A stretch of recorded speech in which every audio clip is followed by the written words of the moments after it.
କଙ୍କଡ଼ା କଙ୍କଡ଼ା କାହାକୁ ବା ଖାଇବା ପାଇଁ ଭଲ ଲାଗେନି। ଭାତର କଙ୍କଡ଼ା ଝୋଳ କରିଦେଲେ ପୁରା ମଟନ୍ ଭଳିଆ ଲାଗେ, ଏତେ ଟେଷ୍ଟି ଲାଗେ। ଭାତ ହିଁ ସବୁ ଖାଇବା ପାଇଁ ଇଚ୍ଛା ହୁଏ। ଏଇଠି ମୁଁ କଙ୍କଡ଼ାଟାକୁ ଭଲସେ ଧୋଇଦେଲି। ଧୋଇକି ତାକୁ ତେଲର ଟିକେ ଲୁଣ ହଳଦୀ ଦେଇକି ଭାଜିକି କାଢ଼ିଦେଲି। କାଢ଼ି ସାରିଲା ପରେ ସେଇ କରେଇର ଆଳୁ ଆଉ ପୋଇକୁ ଟିକେ ତେଲ ପକେଇକି ଭାଜିଦେଲି।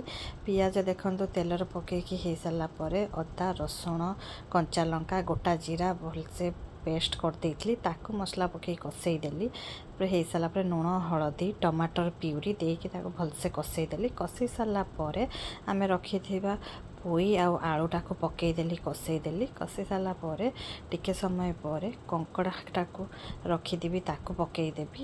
କଙ୍କଡ଼ା ପକେଇ ସାରିଲା ପରେ କିଛି ସମୟ ପରେ ଘୋଡ଼େଇକି ରଖିଦେବା। ଘୋଡ଼େଇକି ରଖି ସାରିଲା ପରେ ଏବେ ଗରମ ମସଲା ପକାନ୍ତୁ, ଧଣିଆ ପତ୍ର ପକେଇକି।